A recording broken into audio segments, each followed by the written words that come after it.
Bueno, profe, buenos días. Pues, queremos inicialmente realizar una entrevista, sobre todo agradecerte pues, por colaborarnos con esto.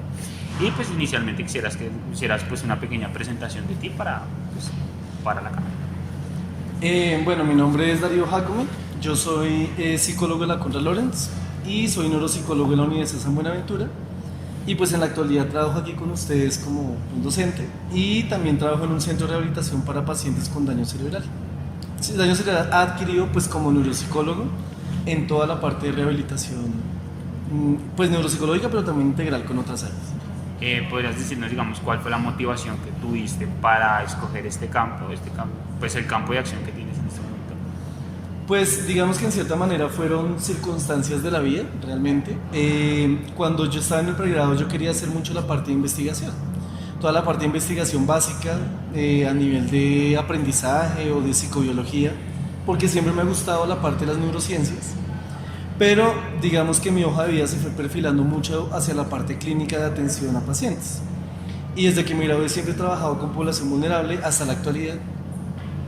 Pero digamos que uno le va cogiendo como todo el amor y todo el cariño porque considero que la clínica es la base, pues digamos, de todo el resto de las ramas de la psicología. Y digamos que no es un campo que a mí no me disguste.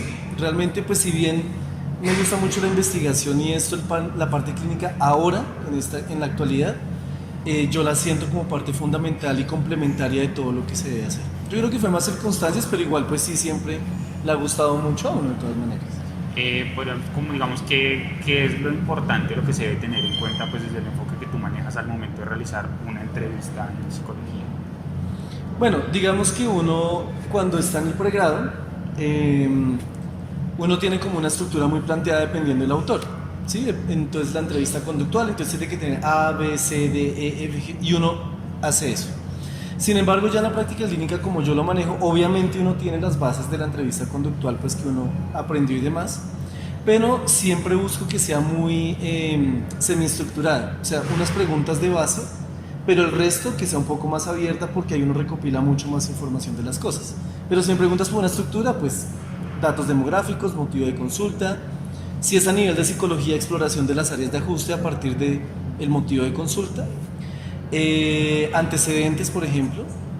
Y por último, normalmente yo pregunto las expectativas del paciente con respecto al proceso, porque a partir de las expectativas que tú tienes, tú puedes mirar, puedes dirigir también los objetivos del proceso que tú vayas a plantearte.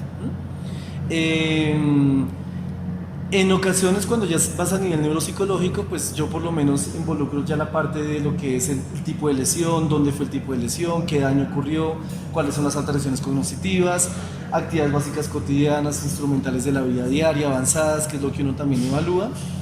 Pero también incluyo la parte de las áreas de ajuste un poco porque pues también hace parte de la evaluación.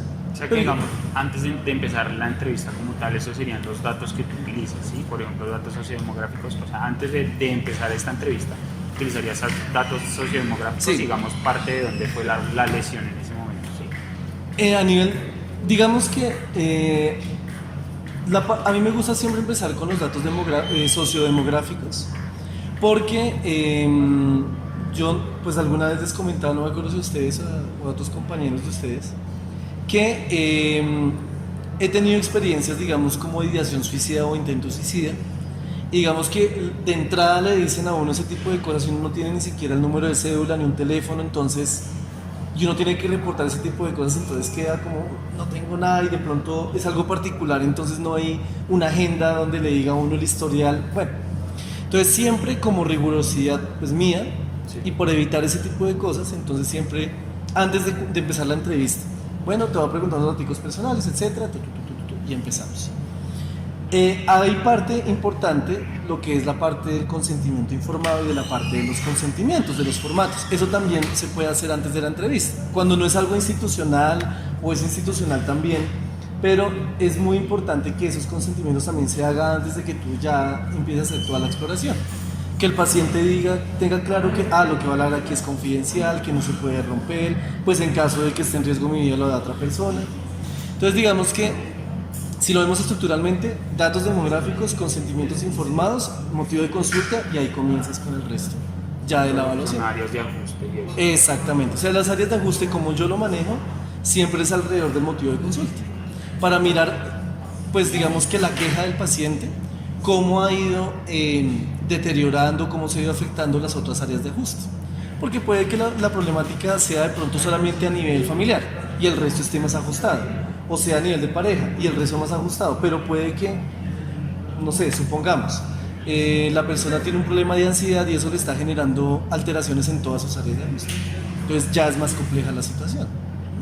Nos hablabas un poco de, digamos, también la expectativa que tenía el paciente frente al tratamiento, digamos, cómo uno acomodar un tratamiento también para ciertas expectativas de un paciente, por ejemplo, y más en la condición de que es un paciente que de pronto sufrió alguna lesión o algo. Bueno, de todas maneras, mira que si hablamos del campo neuropsicológico, eh, es muy importante porque es lo que al paciente más le va a poner motivación o es lo que quiere finalmente con el proceso. De pronto una persona que tenga alteraciones en la marcha, en el equilibrio o algo, pues su mayor expectativa es poder caminar, poder volver a caminar.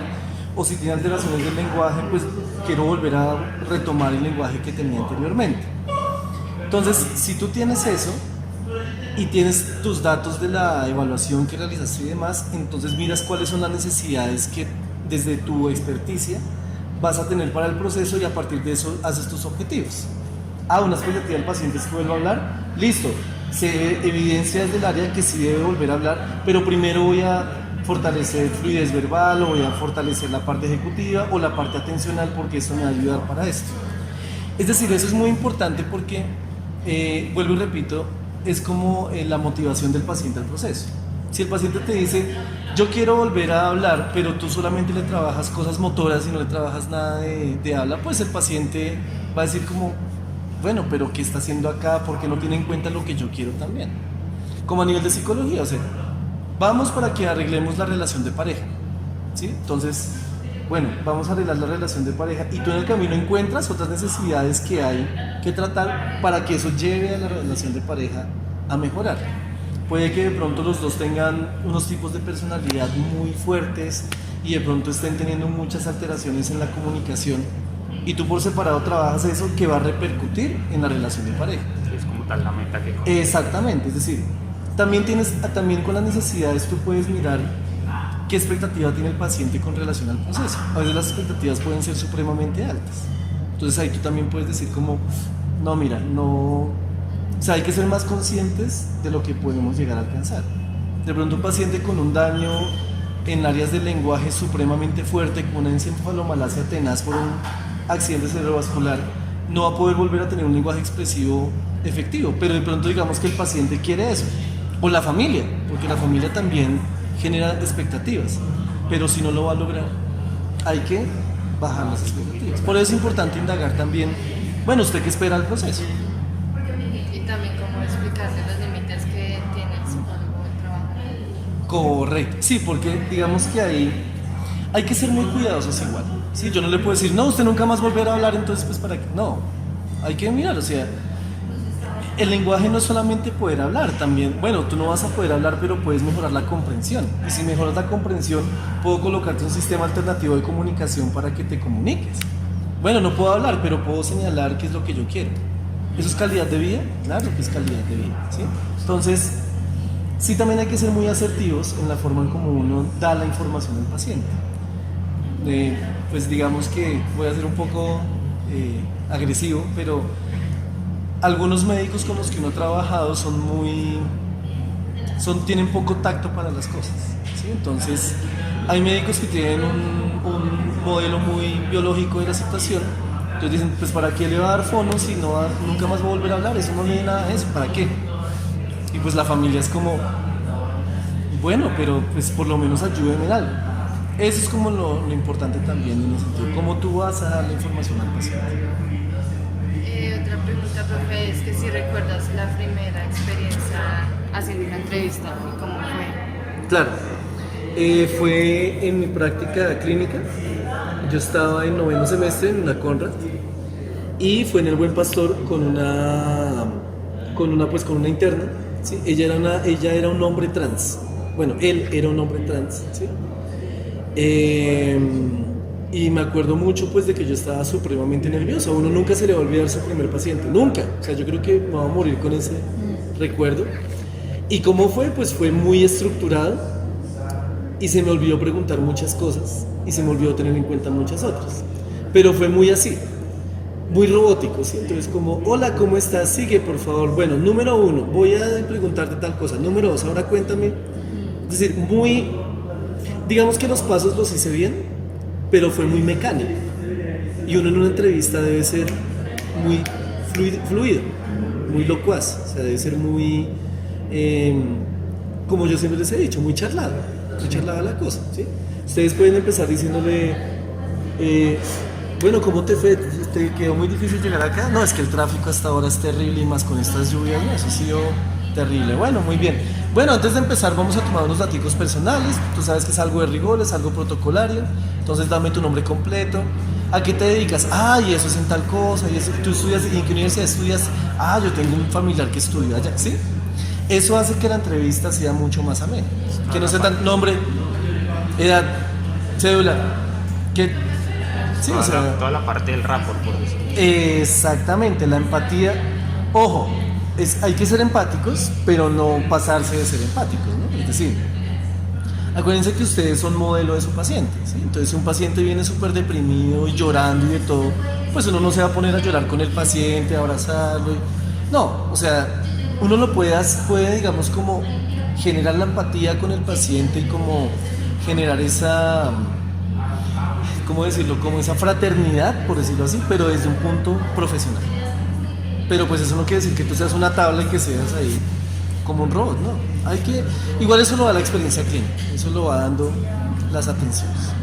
Y la última pregunta, profe, es ¿cuáles tres experiencias que hayan pues marcado como vida profesional? Bueno, pues es que son muchas realmente, pero yo creo que la primera fue haber trabajado con habitantes de calle durante 3 años. Fue una experiencia no solo profesional, y yo diría que más que profesional fue de vida, realmente. Porque ahí considero que uno vive en una bolita de cristal y hasta cuando uno toca esas fibras sociales, que afortunadamente nosotros como psicólogos tenemos que tocar, uno no valora muchas cosas que tiene en su vida. Y realmente ahí comprendí que si uno quiere ser, bueno, no comprendí, ahí consolidé la comprensión de que si uno quiere ser buen profesional, debe también ser muy buena persona, o bueno, tratar de por lo menos llegar a ser coherente con lo que uno hace, ¿sí? Porque es una experiencia muy fuerte. Esa por lo menos para mí, vuelvo y repito, más a nivel personal. Digamos, el profe ahí hizo unas entrevistas, ¿sí? En ese Sí, ambiente. todo el tiempo yo estaba haciendo clínica. Todo el tiempo. O sea, desde que me gradué siempre he estado uno a uno con el paciente. La otra experiencia importante fue haciendo prácticas neuropsicológicas en la clínica Santo Tomás, ¿sí? Porque atendimos pacientes psiquiátricos ya de lleno a nivel neuropsicológico, que fue un choque fuerte porque uno viene de pronto con otra población a nivel de neuropsicología, pero no con población psiquiátrica a nivel de neuropsicología. Y de pronto encontrar cosas de simulación, por ejemplo, ¿sí? O cosas de psicopatía ya muy extrema, eso también fue impactante ya a nivel más profesional en el sentido de alimentar mucho esas estrategias de evaluación y demás. Y la que he tenido ahorita en Mobility, que es la empresa, la organización, bueno, el centro de rehabilitación donde yo trabajo, porque fue la primera vez que pude tener contacto con rehabilitación neuropsicológica. O sea, digamos que uno tiene en la parte como diagnóstico, evaluación neuropsicológica, como en la psicología, evaluación psicológica, y la otra es de rehabilitación neuropsicológica. Y es un piso térmico totalmente distinto. O sea, la rehabilitación es otro mundo. Y me gustó mucho, me ha gustado muchísimo. De hecho, es en lo que ahora quiero seguir adelante, como en la parte de rehabilitación, que es algo que yo le había tenido mucho miedo y como que no quería como que incursionar mucho, pero me parece espectacular. O sea, poder ver los resultados de un tratamiento que tú haces, de tu trabajo, poder ayudar a las personas realmente, como ahí sí como uno dice, cambiar un pequeño mundo que sea en algo, de alguien, eso es muy satisfactorio. Y la experiencia clínica y el conocimiento que uno debe tener con relación a eso es la mejor parte profesional, ¿no? Porque o aprendes o aprendes, o tienes que tener competencia o... Entonces yo creo que esas tres experiencias han sido como muy fuertes realmente para mí. Profe, y por último una experiencia que haya sido difícil en una entrevista, o sea, al realizar una entrevista. Bueno, varias también, nuevamente. Tanto a nivel neuropsicológico como psicológico. Neuropsicológico, cuando el paciente pues no tiene ni siquiera un estado de alerta, pues tú no puedes hacer nada, o tiene dificultades de lenguaje, hay que darse los modos y ser creativo para evaluar.